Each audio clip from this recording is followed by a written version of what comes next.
কি অবস্থা, কেমন আছেন সবাই? বন্ধুরা দেখেন, রহমতের বৃষ্টি আল্লাহ দিয়েছে, আকাশ থেকে পড়তেছে রহমতের বৃষ্টি। দেখেন রহমত আল্লাহ, কি গরম ছিল, বৃষ্টি হচ্ছে প্রচুর।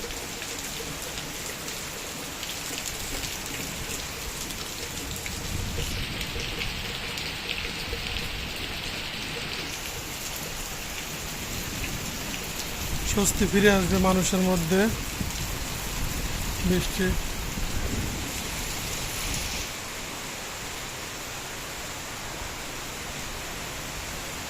মুষলধারে বৃষ্টি হচ্ছে, আল্লাহ রহমতের বৃষ্টি। এই কদিন যে গরম পড়ছে, প্রচুর গরম পড়ছে।